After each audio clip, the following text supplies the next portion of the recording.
요한일서 3장 13절부터 24절까지 말씀 한 절씩 교독하시고 마지막 절은 함께 읽도록 하겠습니다.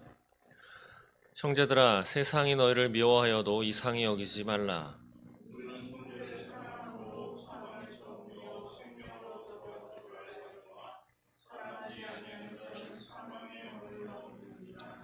그 형제를 미워하는 자마다 살인하는 자니 살인하는 자마다 영생이 그 속에 거하지 아니하는 것을 너희가 아는 바라.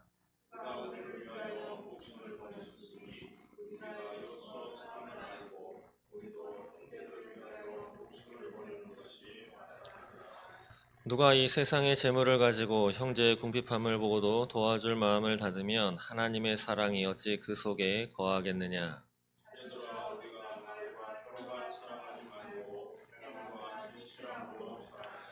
이로써 우리가 진리에 속한 줄을 알고 또 우리 마음을 주 앞에서 굳세게 하리니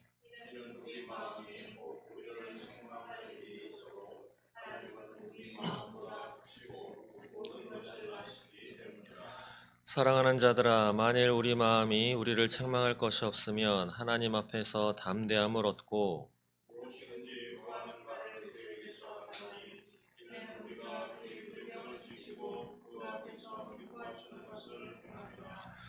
그의 계명은 이것이니 곧 그 아들 예수 그리스도의 이름을 믿고 그가 우리에게 주신 계명대로 서로 사랑할 것이니라.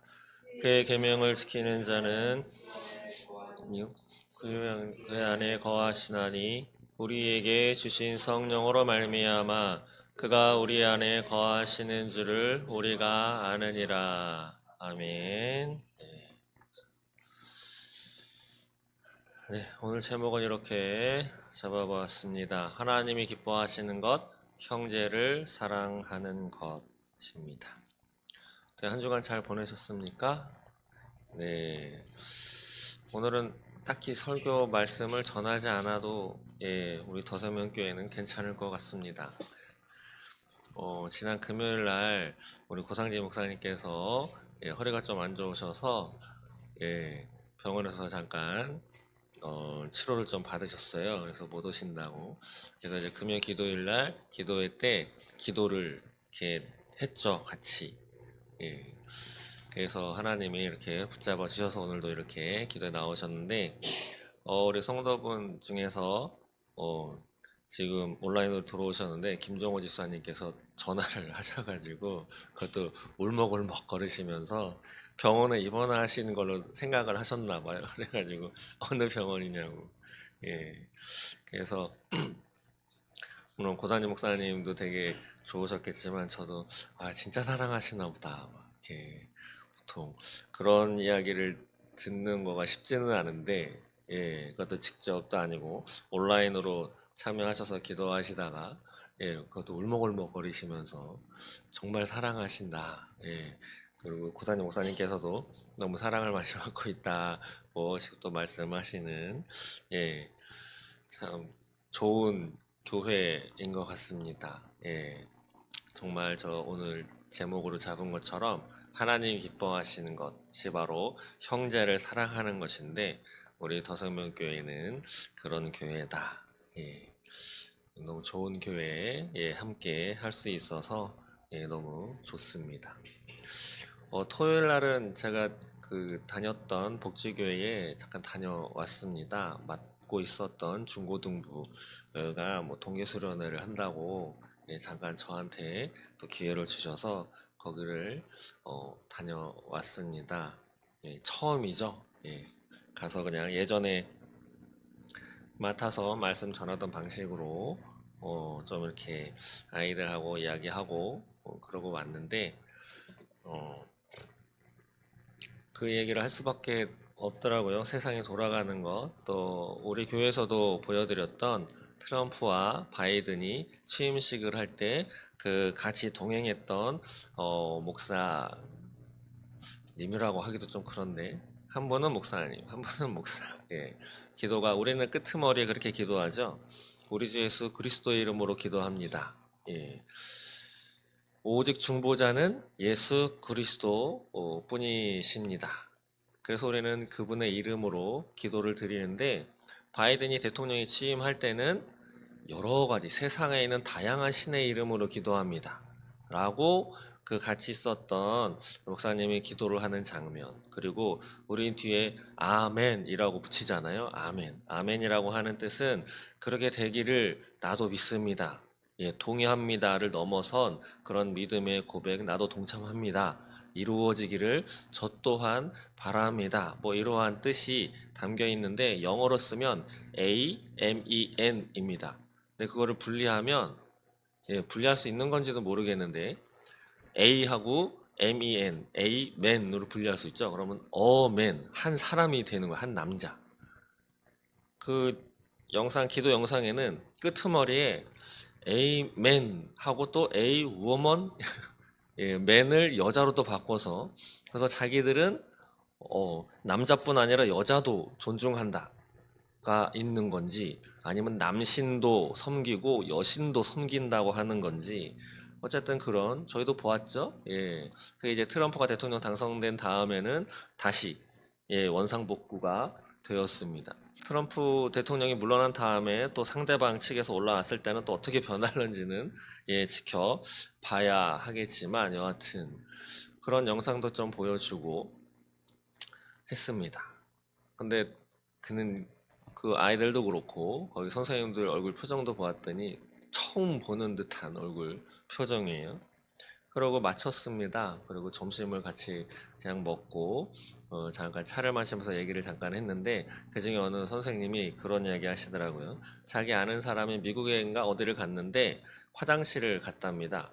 근데 화장실이 두 개인데 거기 밑에 조그맣게 이제 글씨가 써 있었대요. 뭐라고 써 있었냐면 본인이 생각하기에 본인이 생각하는 성에 합당한 화장실로 들어가시면 됩니다. 이렇게 써 있었답니다. 분명히 남자 화장실, 여자 화장실, 남, 여, 메일, 피메일 이렇게 구분되어 있는데 그 밑에 문구에 본인이 생각하는 성에 합당한 화장실로 들어가세요. 미국은 그게 통과됐다 그래요. 차별금지법.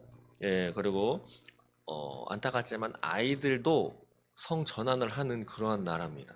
아이들이 성 전환을 하면 수술비가 많이 드는데 그 나라에서 그 병원에다가 수술 한 건 할 때마다 제가 들었던 이야기는 1억 원씩 준답니다.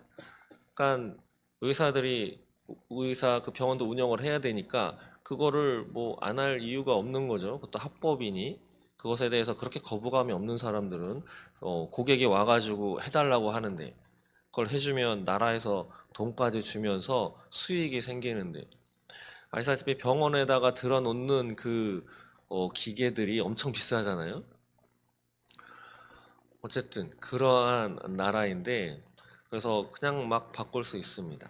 그렇기 때문에 그런데 그런 이야기 제가 이미 거기서 이제 사역을 할 때 아이들에게도 많이 이야기를 했고 선생님들에게도 몇 년 전부터 훨씬 오래 전부터 종종 이야기를 했는데 이제 그 선생님이 아는 친구가 거기 갔다가 이제 그거를 보고 오셔가지고 와 이렇다고 저 나라 큰일 났다 막 이렇게 근데 그 이야기를 저는 그랬어요. 제가 이미 다 말씀을 여러 차례 드렸고 이것을 통해서 어떤 일이 발생이 되고 있고 우리나라도 그래서 차별금지법은 통과되면 안 된다 라고 말씀을 드렸는데 이제 본인 친구의 이야기를 직접 들으니까 이게 먼 이야기가 아닌 거죠. 근데 저한테 이렇게 말씀하시는 게 처음 들었었던 것 같이 얘기를 하시는 거예요. 예. 근데 그거를 들으면서 또 이 얘기 저 얘기도 이렇게 했는데 어떤 생각이 들었냐면 음, 어떤 사건이나 어떤 일이 일어났을 때 그리고 앞에서 뭐 저뿐만이 아니고 여러 다양한 목소리가 나오겠죠. 그것을 들을 때 그것에 대해서 심각하게 가깝게 생각하는 받아들이는 사람이 있는가 하면 뭐 그런 것이 그냥 지나가는 정말 나하고 상관없는 이야기 저 가깝게 제가 그렇게 이야기를 말씀을 드렸는데도 그리고 기도도 많이 했었거든요. 그랬는데도 정작 본인의 아는 친구가 그렇게 얘기를 하니까 확 다가오는 거죠. 친구가 가서 보고 왔다고 하니까. 근데 실제로도 미국인들 가운데에도 또 캐나다 사람들 중에도 그런 분들이 있어요. 그 나라는 벌써 십수년 전에 그게 통과가 돼가지고 아이들이 어릴 때 유치원 때부터 그 나라들은 성교육을 시킵니다. 근데 성교육을 할 때 남잔데 여장을 하고 와가지고 성교육을 시키는가 하면 여잔데 남자처럼 와가지고 성교육을 시키고 여러 다양한 방법을 우리 어린 아이들에게부터 다 이런 걸 시키는 거예요. 통과된 지가 그렇게 오래됐는데 자기 딸이 초등학교 우리나라로 말하면 3학년, 4학년 돼가지고 학교에서 들었던 이야기를 와서 했다고 그 엄마가 화들짝 놀라가지고 학교를 찾아갔습니다. 그래서 항의 아닌 항의를 하니 그 학교에서 뭐라고 하냐면 그 어머니한테 말을 좀 더 하시면 당신이 도리어 혐오 발언의 그 범죄자가 되어서 벌금을 받거나 형사처벌 받을 수 있습니다. 라고 하는 말을 듣고 정말 찍소리 못하고 집으로 돌아왔다. 근데 그것을 이제 어느 유튜버를 통해서 방영이 나왔는데 그 엄마가 하는 말이 울먹울먹하기도 하고 화도 내면서 누가 이런 법을 통과시켜가지고 내 자녀가 이런 교육을 받게 하고 내 자녀의 인생을 이렇게 망가뜨리게 하느냐 이런 영상도 있습니다. 참 다양한 것 같고 내 앞에 오지 않으면 우리가 잘 아는 우화가 있죠. 양 우리가 있는데 날마다 양 한 마리가 사라집니다. 예, 날마다 양고기가 되어서 사람들 입속으로 들어가는 거죠. 근데 양 한 마리가 사라질 때마다 나머지 다른 많은 양들은 그 양, 아우 쟤 불쌍해, 쟤 불쌍해만 생각하지 자신이 그 차례에 올 거라고는 전혀 생각하지 못한 채, 그냥 하루하루 자기 먹을 거, 자기 잠잘 거, 자기 똥 쌀 거, 누구하고 좀 더 친하게 지낼까 이런 생각만 하면서 지내는 그런 우화를 기억을 하실 것입니다. 어쩌면 2025년을 살아가고 있는 우리네 인생도 그와 별반 다르지는 않을까. 예수님께서는 우리에게 항상 깨어 있어라, 깨어서 기도해라 라고 말씀하셨습니다. 깨어서 뭐 할 건지까지 예수님께서는 우리에게 말씀하셨다라고 하는 거죠. 정말 내가 살아가는, 우리 자녀들이 살아가는 그런 시대, 어떻게 이 나라가, 이 땅이, 이 역사가 어디로 흘러 가는지 좀 살펴보아야 할 것입니다. 뉴스에 또 그런 기사가 났습니다. 우리나라도 이제 역사를 가르치죠. 근데 그 교육부에서 역사책에 그런 문구를 다시 추가했습니다. 무엇이냐면 우리나라는 자유민주주의 국가다. 자유민주적 기본 질서. 어제도 이 문구를 아이들에게 퀴즈를 냈었는데 기존에는 자유라고 하는 단어가 없었더라고요. 그냥 민주주의. 우리나라는 민주주의 국가다. 그리고 민주주의 정당 제도를 다 민주주의만 붙여 있지 자유가 다 빼져 있었어요. 그 전에 또 붙어 있다가 이게 대통령이 바뀔 때마다 이게 들어갔다 나갔다 들어갔다 나갔다 이렇게 했더라고요. 근데 이번에 이제 교육부에서 그 편찬하는 곳에다가 심사숙고해서 자유를 집어넣었으면 좋겠다 권고를 여러 차례 했는데 거기에서는 그것을 안 넣었어요. 그랬는데 이제 교육부에서는 그것을 첨부해서 자유민주주의로 이렇게 했다라고 하는 기사. 그런데 그것을 비판하는 쪽에서는 그렇게 편협한 사고방식으로 아이들을 가르치는 것이 또 맞느냐? 이런 다양한 사회에 이렇게 또 주장하면서 비판하는. 여러분들은 어떻게 생각하십니까? 제가 설교 시간 또 예배 시간을 통해서 자유라고 한 단어가 들어가고 빠지고의 차이를 여러 차례 말씀을 드렸는데 자유민주주의, 민주주의는 소위 다수결의 원칙에 의해서 이루어지는 것이다 라고 하는 의미를 갖고 있습니다. 그 나라의 국민들의 좀 더 많은 행복, 좀 더 많은 편의를 위해서 그 국민들의 입장에서 나라를 다스려야 돼라고 하는 것이 민주주의. 뭐 반대는 쉽게 말하면 독재죠. 한 사람이 그냥 알아서 확 북한이나 중국 같은. 그런데 그 민주주의도 이것이 혼탁하고 미혹되고 여러 가지 막 말도 섞어버리기 때문에 그 앞에 무엇이 따라 붙느냐에 따라서 민주주의임에도 원하지 않는 민주주의로 갈 수도 있다. 그래서 자유라고 하는 단어가 붙는 것이 그만큼 중요하다.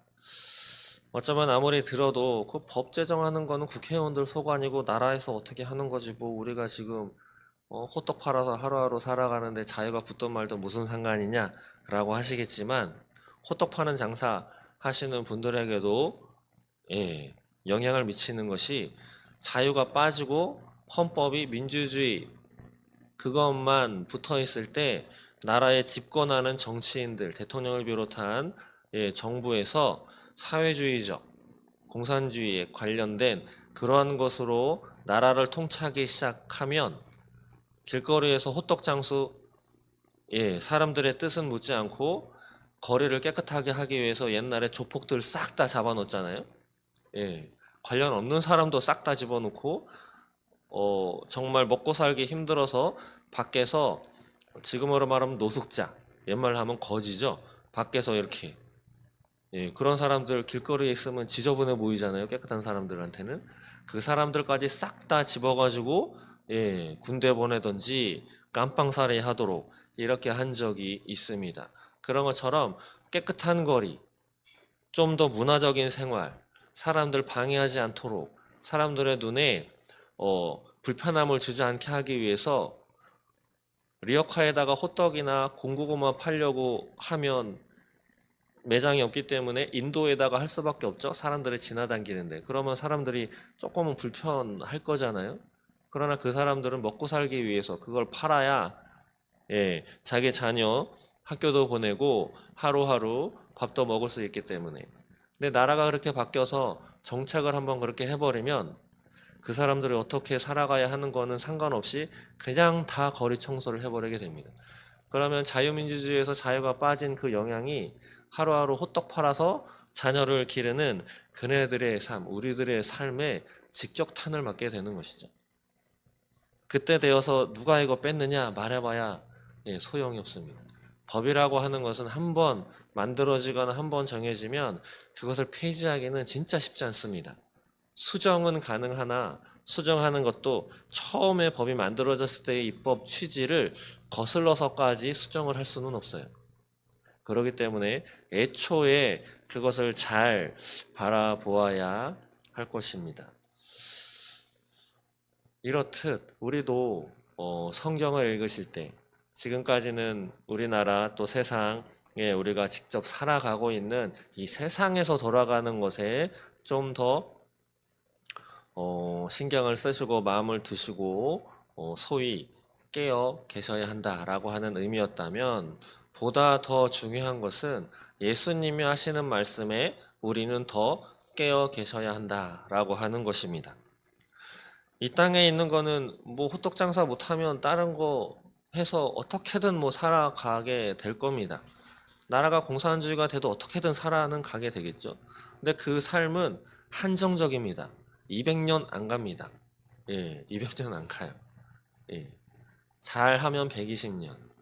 고난받고 어쩌고 하면 뭐 조선시대의 평균 연령은 35이라고 이런 기록도 있는데 그러나 죽고 난 다음에가 더 큰 문제인 것이죠. 죽고 난 다음에. 예수님께서는 우리에게 죽고 난 다음에 영원한 세계에 대해서 우리에게 이야기를 해 주셨습니다.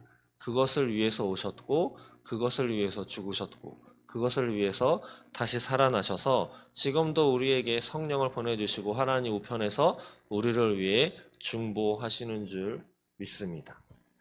꼭 기억하셔서 성경의 내용이 예수님이 우리에게 왜 주셨는가? 그때 돼서 하나님 앞에 가가지고 저 바빠가지고 마음은 아시잖아요. 해봐야 소용이 없습니다. 열 처녀가 있었죠. 신랑을 맞이하고 기다렸던 열 처녀 있었습니다. 다섯 처녀와 다섯 처녀가 나누어졌죠. 신랑이 저기서 온다라고 소식을 들었는데 둘 다 오래 기다렸기 때문에 등불에 불이 꺼져가고 있었습니다. 거기에 이제 기름을 채워 넣어야 됐죠. 근데 5명은 기름까지 준비해 와서 준비했던 5명은 기름을 채웠는데 나머지 5명은 기름이 없어서 그 5 처녀에게 우리에게도 좀 기름을 빌려주시오. 그랬는데 안 빌려줬죠. 안 빌려줬어요. 이것이 인간적으로 말하면 그렇게 야박하게 할 수 있는가라고 하겠지만, 그렇게 하겠지만 이해가 가실지 뭐는 모르겠지만, 예, 급박한 순간에는 나눌 수가 없는 것이 있습니다. 나눌 수 없는 것이 있어요. 화재가 나가지고 정신없는 상황에 어떤 분은 자녀인 줄 알고 들고 왔는데 베개라고, 예, 이런 경우도 있죠. 나눌 수 없는 것이 있습니다. 나누면 다 죽게 생겼거든요. 누군가는 살아야 할 터인데. 그래서 그 5명은 집에 돌아가서 기름을 가지러 갔습니다. 그러는데 그들이 오기 전에 예수님은 신랑은 당도했고 5명과 그 신랑은 성 안으로 들어가서 잔치에 참여했습니다. 근데 문제가 생겼어요. 집에 가서 기름을 갖고 왔던 5처녀 그 앞에 와가지고 문을 열어달라고 하니 문은 다시는 열리지 않았습니다. 그래서 밖에서 슬피 울며 이를 갈미 있으리라. 그것이 예수님이 하신 이 말씀의 내용인 것이죠. 마지막 때는 이렇게 될 겁니다. 노아의 홍수 때도 그랬을 것이고, 욕을 하고 하나님을 믿지 않았었더라도 노아의 방주에 따라 들어갔더라면 그는 목숨은 살았을 것입니다. 그 안에서 회개를 했던지 어떻게 된 건 그 이후의 문제겠지만, 그러나 아무도 들어가지 않았고, 혹시나 예수님이 말씀하셨던 것 같이 방주의 문이 닫힌 다음에 비가 오자 진짜 비가 오네, 이게 뭐야 하면서 나도 방주에 들여보내줘라고 온 사람이 있을지는 모르지만 방주문은 다시는 열리지 않았습니다. 다시는. 그 방주문은 하나님이 닫으셨다고 되어 있죠. 사람이, 노아가 닫은 것이 아닙니다. 마지막 때에, 그리고 또 그 5처녀가 기름을 가지러 갔지 놀러 간 것이 아니에요. 보면 같이 열심히 기다리다가 준비한 것이 없어서 그거 가지러 간 것입니다. 친구 만나러, 제사 지내러, 놀기 위해서, 먹고 마시러, 잠깐 여행 다니러, 예, 그런 거 아니고 그 기름, 그 등불 켜기 위해서 기름 준비하러, 정말 신랑을 다시 제대로 맞이하기 위해서 그거 준비가 부족해서 그거 하러 갔는데, 예, 우리네 생각대로 하자면 딴짓하러 간 게 아닌데 조금 늦었는데 그거 좀 열어줄 수 있는 거 아니에요? 예. 아마 대다수의 성경을 잘 모르는 분들도, 성경을 알더라도 이 이야기가 무슨 이야기인지 잘 모르시는 성도분들은 너무한다라고 이렇게 생각할 것입니다. 제 친구 가운데는 하나님이 야, 쟤네들 다 죽이라고 그랬잖아. 그래서 잔인한 하나님이야. 이렇게 이야기하는 친구도 있었습니다. 성경에 하나님이, 예수님이 말씀하실 때 그 의미가 무엇인지 우리는 알아야 할 것입니다. 때가 있다는 거죠. 때. 하나님이 원하시는 때, 하나님이 하시고자 하는 때, 하나님이 딱 오셨을 그때 여러분들은 무엇을 하고 사실 것 같습니까? 예, 저도 장담할 수는 없습니다. 지금은 이 자리에 있지만, 예, 저도 사람이라 획가닥할 수도 있는 거죠. 그래서 서로를 위해 기도를 해야 할 것입니다. 어쨌든 예수님이 하시는 말씀만큼은, 예, 그냥 허투루 생각하지 마시고 이것이 진짜다라고 인정을 하시고, 예, 그대로 삶을 사셔야 마지막에 정말 하나님 앞에 가셨을 때, 예, 저 그렇게 살았는데요 라고 이야기를 할 수 있을 것입니다. 오늘 본문으로 돌아가면 하나님 기뻐하시는 것이 바로 형제를 사랑합니다. 그 말씀은 22절에 나와 있습니다. 22절 한번 읽어볼까요? 시작. 무엇이든지 구하는 바를 그에게서 받나니 이는 우리가 그의 계명을 지키고 그 앞에서 기뻐하시는 것을 행함이라. 아멘. 여기 보시면 그의 계명을 지키고 그가 기뻐하시는 것을 행함이라. 그런데 그 계명은 무엇이냐? 23절에 예수 그리스도의 이름을 믿고, 여러분들은 다 예수님을 믿으시죠? 예, 믿고 그가 우리에게 주신 계명대로 서로 사랑할 것이니라. 예, 우리는 서로 사랑해야 할 것입니다. 세상 사람들은 이 사랑도 마음이 동해야 하는 거지. 예. 내가 좋아야 사랑하는 마음이 생겨야 하는 거지라고 이야기를 할 것입니다. 그래서 그 자신들의 감정에 따라서 사랑하는 것이 당연하다라고 여기기 때문에 저 어느 나라는 예, 폴리아모리라고 들어보셨나요? 예, 그 다 같이 결혼을 하시면 배우자가 다 있죠. 예, 아니면 결혼을 하지 않더라도 사랑하는 사이가 있습니다. 한 사람이죠. 예, 보통. 그래서 한 사람을 사랑하고 한 사람과 결혼해서 살면 다른 이성은 바라보면 안 되는 거죠. 그래서 떤 분은 이렇게 정의하더라고요. 결혼은 한 사람 외에 다른 이성은 다 포기하는 게 결혼이다. 아, 사랑이다. 다른 이성에 자꾸 눈을 돌리면 안 되는 거다라고. 근데 폴리아모리 뭐 이건 무슨 말이냐면 외국에는 그런 사람들이 많답니다. 사랑하는 애인이 있어요. 사랑하는 애인을 놔두고 월화수목금토 애인이 또 다 있어요. 월요일 날 만나는 여자친구, 화요일 만나는 여자친구, 수요일 만나는 여자친구. 예, 인정이 되시나요? 심한 사람은 결혼해서 가정을 꾸리고 있는데도 불구하고 월요일 날 만나는 애인, 화요일 만나는 애인, 수요일 만나는 애인. 근데 이것을 서약적 용어, 그들만의 용어, 예, 이게 또 논문으로도 나와가지고 이걸 폴리아모리. 이런 쪽으로까지 가는 것이 그 동성애자들을 비롯한 예, 그들이 말하는 사랑의 결과물들입니다. 그들은 자신들이 원하는 또 원하다가 얘가 싫어지면 갈아치우는. 근데 하나님은 그렇지 않습니다. 하나님은 성경에 보시면 우리를 사랑하시죠. 근데 우리는 그 사랑에 보답하기는커녕 맨날 다른 짓을 합니다. 사사기를 읽어보시면 아실 거예요. 근데 하나님은 그런 이스라엘 백성뿐 아니라 우리를 버리지 아니시고 예수님도 그런 말씀을 하시죠. 끝까지 사랑하시니라. 그것이 하나님의 속성인 제대로 된 사랑이다 라고 하는 거죠. 예. 근데 우리 인간들은 원래 사랑이 없던 존재이기 때문에 사랑이라는 이름을 자기네들 마음대로 갖다 붙이고 이렇게 해서 사랑하는데 그것도 죄냐? 라고 하는.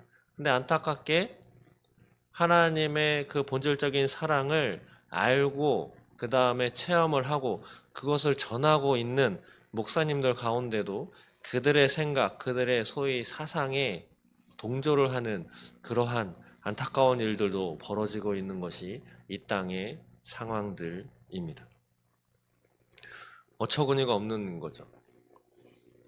근데 제가 지금 어처구니가 없다라고 하는 말로 표현을 했지만 그 어처구니 없는 것이 법으로 정해지면 진짜 빼도 박도 못하는 사회를 우리 자녀들이 살아가게 될 것입니다. 눈물을 흘리고 금식 기도를 해도 그때 돼서는 잘 되돌리기는 쉽지가 않을 것입니다. 그래서 지금 지켜야 하는 거죠. 사랑이 진짜 무엇인지, 사랑한다고 하면 어떻게 하는 것인지. 사랑은 감정의 요소가 아닙니다. 물론 감정도 들어있죠.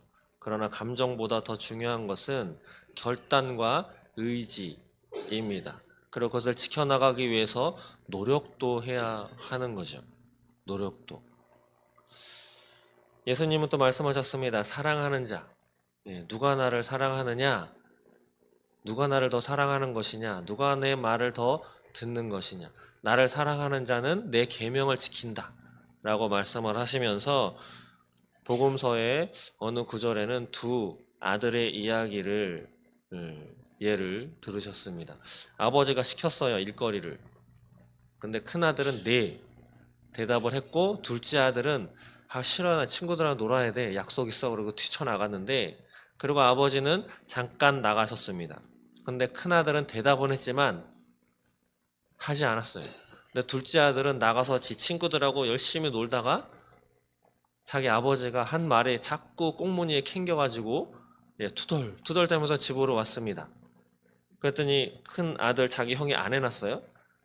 그러니까 해야지, 아유 나라도 해야지 그러면서 정말 투덜투덜대면서 이걸 내가 해야 돼?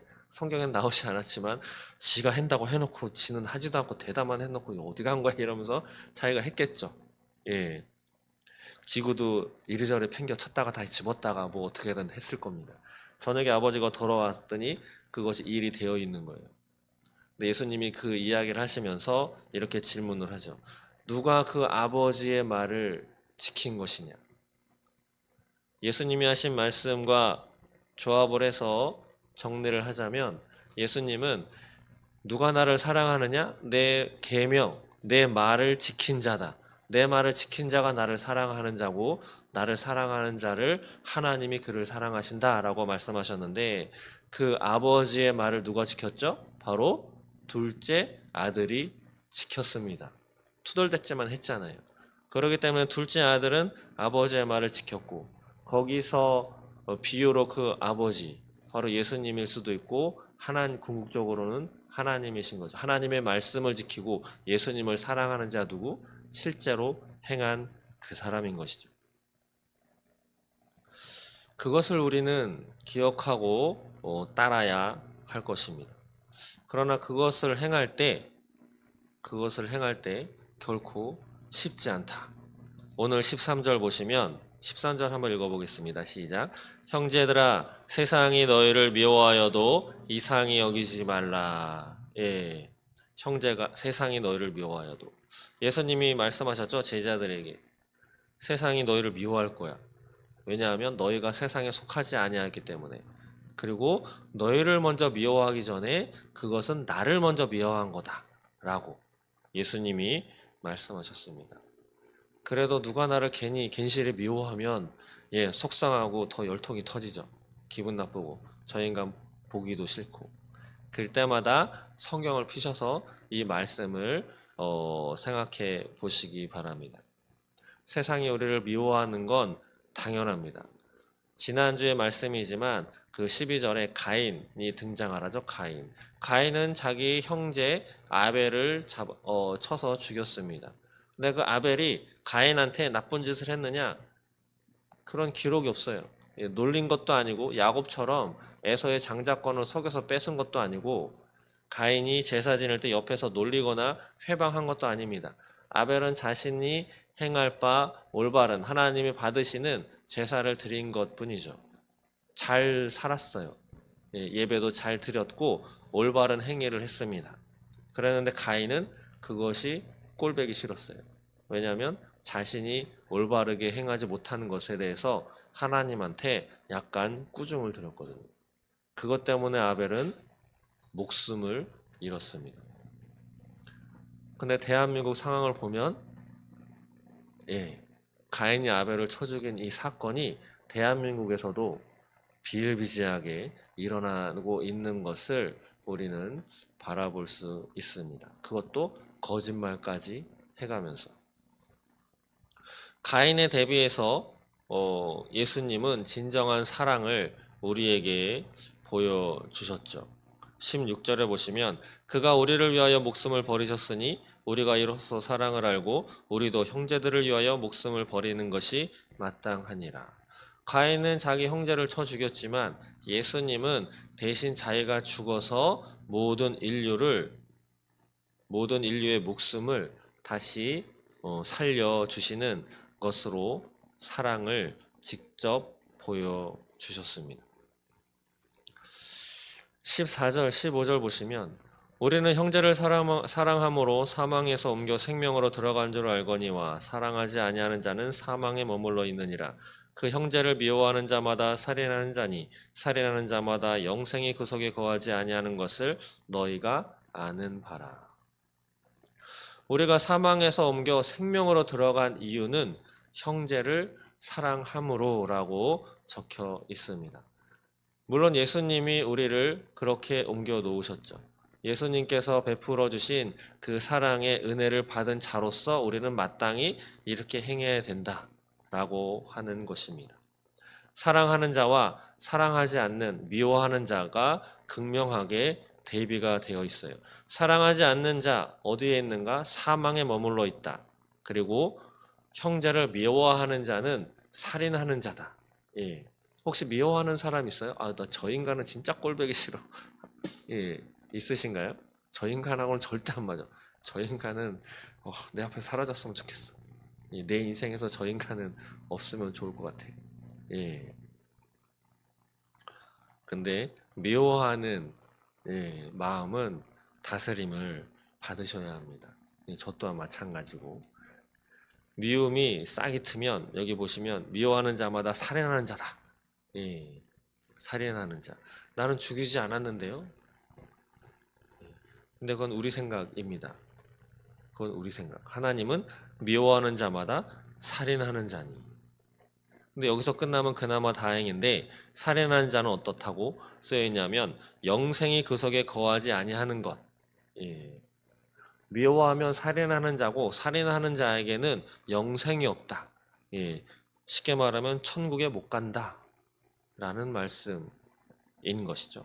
그렇기 때문에 예수님께서 하나님께서는 우리에게 사랑해라 라고 하는 것을 명령으로 주신 것입니다. 명령으로. 그렇기 때문에 우리는 내 마음에 들지 않더라도 사랑해야 하는 것이죠. 마치 하기 싫다고 나가서 놀았던 둘째 아들이 그래도 하라고 했으니까 꿍얼대면서라도 행했던 것처럼 그 인간이 그 사람이 마음에 들지 않아도 그 인간을 사랑해야 하는 것이 바로 우리가 행할 바다. 예, 이것이 바로 하나님의 말씀인 것입니다. 그런데 또 하나 요청하는 것이 있어요. 18절 보시면 자녀들아 우리가 말과 혀로만 사랑하지 말고 행함과 진실함으로 하자. 예, 말과 혀로만. 누가 아프거나 힘들거나 먹을 것이 없거나 어려움을 당했을 때 말로는 위로한다고 잘 합니다. 예. 그러나 하나님은 그것에서 끝이지 말라고 하시죠. 주머니에 10,000원이 있어? 그러면 그거라도 꺼내서 먹을 거를 사주는 것. 길거리에 가다가 누군가 돈이 필요하다고 거기 엎드려 있으면 뭐라도 하나 주거나 어떻게 하는 것. 물론 지혜는 필요합니다. 요즘엔 하도 속이는 사람들이 많기 때문에. 그러나 제가 그 목사님은 저는 모르지만 저만 아는 그 김길 목사님이라고 계시는데 그 목사님의 일화가 저는 참 기억에 남습니다. 군대 생활하고 계셨을 때인데 그분은 한 달에 한 번인가 외출 나올 그런 기회가 있었다고 합니다. 외출 나올 때 딱 10,000원 주어진대요. 점심 먹으라고. 그럼 이제 외출 나와가지고 그 당시에 짜장면을 먹는 거죠. 지금으로 말하면 뷔페집을 가는 겁니다. 한 달에 한 번 주어지는. 근데 그날은 지나가는데 저쪽에 이제 노숙자 거지가 한 사람 앉아 있는 거예요. 근데 주머니에는 10,000원밖에 없어. 딴 때는 안 보였는데 그날따라 그분이 딱 보이는 거예요. 처음에는 지나갔대요. 근데 지나갔는데 계속 소위 캥기는 거예요. 마음에 찔리고. 그래서 그분이 어떻게 했냐면 담벼락에다가 주먹을 치면서 왜 저 사람 왜 이 길에 놓셔가지고 나한테 지금 10,000원짜리 달랑 하나밖에 없는데 이거 지금 난 지금 점심 굶어야 되고 한 달에 한 번 오는 기회인데 이것도 지금 내 맘대로 못하냐고 하나님한테 꿍얼꿍얼 대면서 그렇게 승질까지 내면서 기도를 했었다고. 근데 결국은 뒤에 돌아서 자신의 주머니에 이제 꾸깃꾸깃 접혀져 있는 10,000원을 끄집어가지고 노숙자에게 던져주고 그날은 생짜로 굶고 다시 원대 복귀했다고. 근데 어떤 분이 그렇게 이야기를 했답니다. 그 김길 목사님이 그 당시에는 목사님이 아니었지만 목사님이 된 다음에 또 다른 목사님이 그 일화를 아시는 분이 목사님이 목사님으로 쓰임 받게 된 이유 중에 제가 볼 때는 바로 그때 그 사건, 그거 한번 순종한 것을 하나님이 기쁘게 여기셔서 당신을 쓰기로 작정하신 것 같다. 아마 아니다라고 말씀하실 분은 안 계실 거예요. 그 얼마나 먹고 싶었을까요? 군대 다녀오신 분들은 아실 것입니다. 저도 군대를 다녀왔는데 군대 밥은 아무리 먹어도 얼굴에 기름이 끼지 않습니다. 근데 어머니가 그 면회 오시면서 싸오신 그 밥은 한 끼인데 그거 먹고 나면 다시 저녁에 부대로 올라갈 때 얼굴이 벌써 달라요. 기름이 자꾸 올라오기 때문에 안경도 자꾸 내려가고 예, 그날은 배가 부르고 몸도 따뜻합니다. 근데 군대 밥은 아시죠? 드셔보셔가지고 그렇지 않습니다. 그런 밥을 먹다가 한 달에 한 번 짜장면 한 번 먹을 수 있는 기회인데 이제 날린 거죠. 그분은 얼마나 속이 상했을까요? 예. 건빵 하나 때문에 소위 치고받고 싸우고 얼차려받고 이런 데가 군대였습니다. 예. 제가 겪은 화장실에서 몰래 가가지고 컵라면 먹고 냄새나는 화장실에서 그런 생활을 한 사람이 10,000원을 거기서 끄집어내서 주고 온다는 거는 정말 대단한 결심이거든요. 예. 그분이 안 하더라도 다른 사람이 줄 수도 있잖아요. 예, 그날 토요일인데 사람이 워낙에 많았을 텐데 그런 순종 한 번. 하나님이 원하시는 것은 그런 순종입니다. 17절에 누가 이 세상의 재물을 가지고 형제의 궁핍함을 보고도 도와줄 마음을 닫으면 하나님의 사랑이 어찌 그 속에 거하겠느냐. 예. 말만 하고 나는 커피 한 잔 요즘에 뭐 싼 건 3,000원, 많은 건 5,000원. 한번 마시고 또 어떨 때는 마시다가 식어서 맛 없으면 버리기도 하는 거죠. 그럼 돈으로 치면 5,000원짜리 절반 먹고 버리면 2,500원 그냥 버리는 건데 길 가다가 노숙자나 그런 사람들 도움이 필요한 사람들에게 돈 1,000원도 안 주는 것이 요즘의 세태입니다. 하나님은 그런 사람 원하지 않는다라고 말씀하시는 거죠. 사랑은 원래 하나님의 것입니다. 사랑을 한다는 것은 내 것이 좀 손해를 봐야만 되는 것이죠. 용서도 마찬가지입니다. 용서. 예. 하나님은 우리를 그냥 용서하지 않으셨습니다. 대가가 지불이 된 것이죠.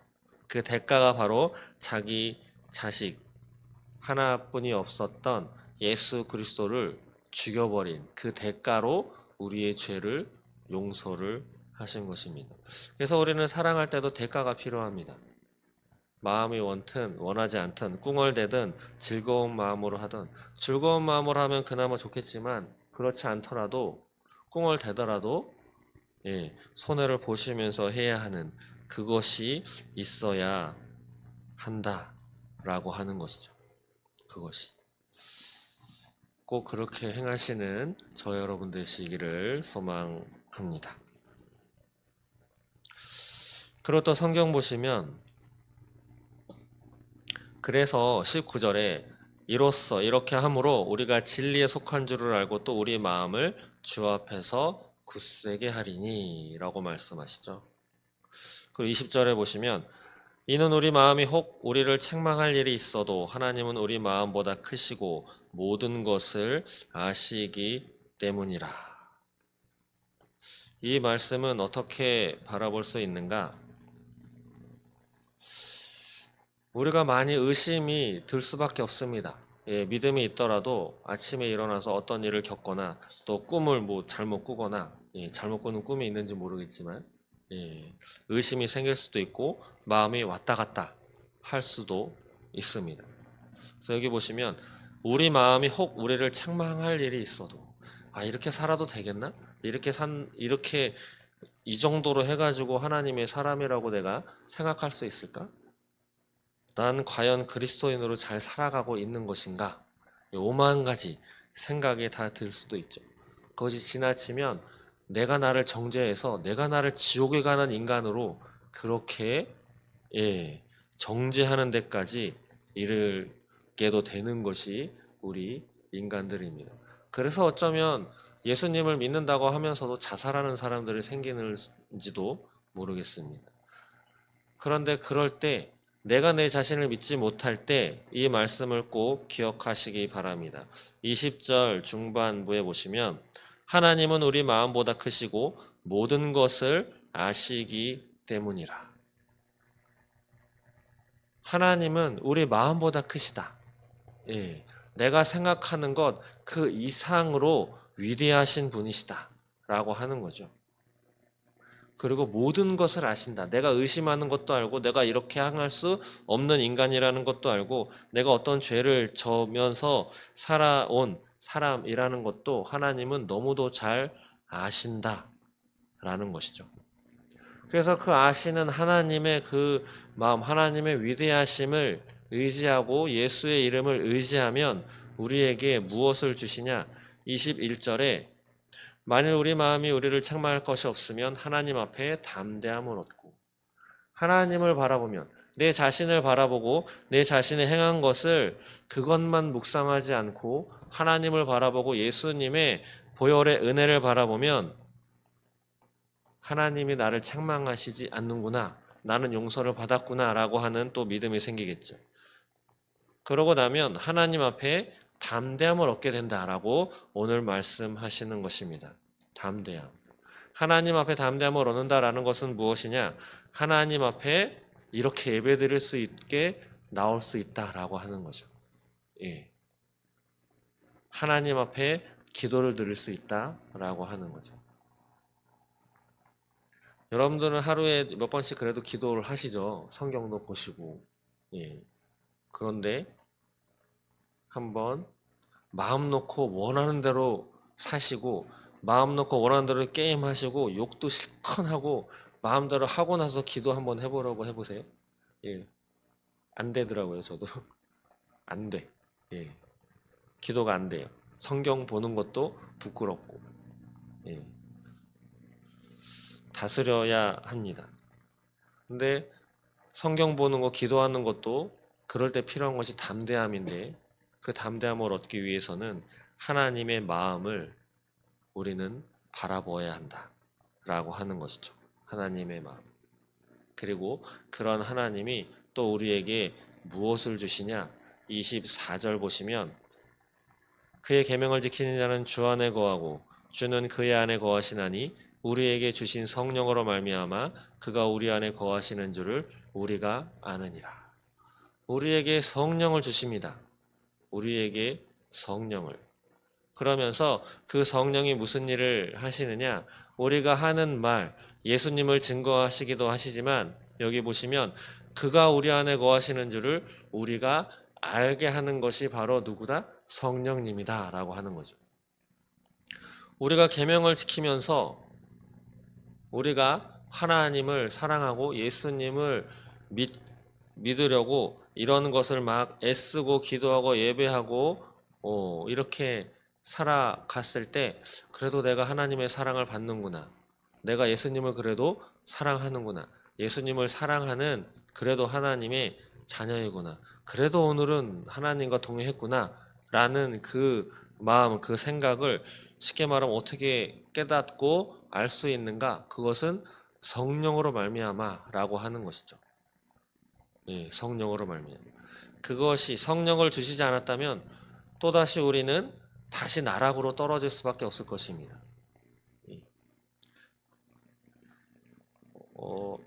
공부라고 하는 것이 다른 것보다는 조금 더 어려운 면이 무엇이냐면 눈에 보이지 않는다는 거예요. 다른 건 눈에 보통 보입니다. 건물을 만약에 건축을 하면 처음에는 아무것도 없지만 세멘 밑에 공구리를 치고 위에 틀을 올리고 벽돌을 쌓고 이렇게 하면 시간이 갈수록 눈에 보여요. 이렇게 쌓여 올라가는 것이.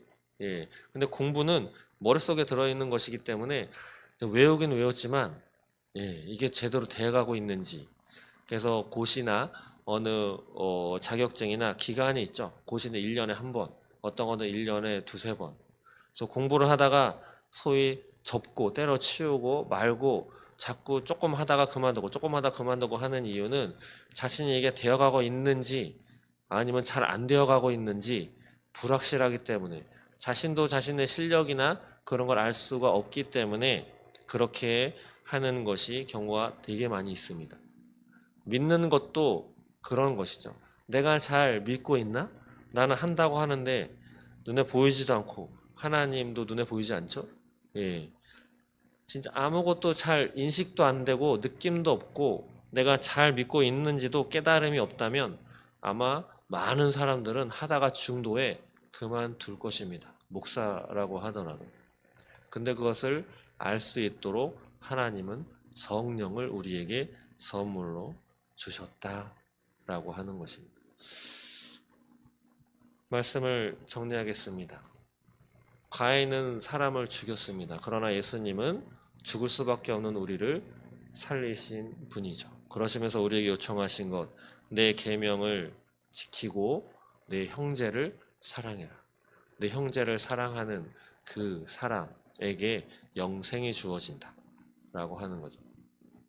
그리고 사랑하며 살아가고 있는지 성령을 통해서 내가 깨닫게 해줄 것이고, 또 기도도 하나님을 또 예배할 수 있는 자리에도 담대함을 얻을 수 있도록, 그리고 우리 자신을 바라보지 말고 나를 바라보아라 라고 하나님은 우리에게 요청하십니다. 오늘의 이 말씀과 같이 우리는 죄인일 뿐입니다. 하나님을 바라보시면서 예수님이 우리에게 보여주신 그 하나님의 사랑을, 우리 주변에 있는 형제를, 또 이 더생명교회 함께 신앙생활하고 있는 우리의 형제 자매를 먼저 사랑함으로 영생을 취한 하나님의 자녀로서의 삶을 살아가시기를 주님의 이름으로 축원드립니다. 네, 기도하겠습니다.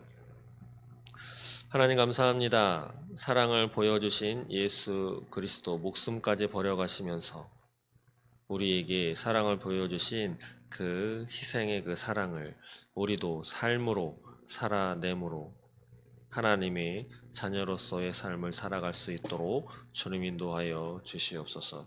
그래서 하나님이 가장 기뻐하시는 것, 형제를 사랑함으로 하나님이 기뻐하시는 그러한 인생이 되어서 영생을 취하고 하나님과 동행하는 그러한 우리가 될 수 있도록 주님 인도하여 주옵소서. 감사합니다. 예수님의 이름으로 기도드립니다. 아멘.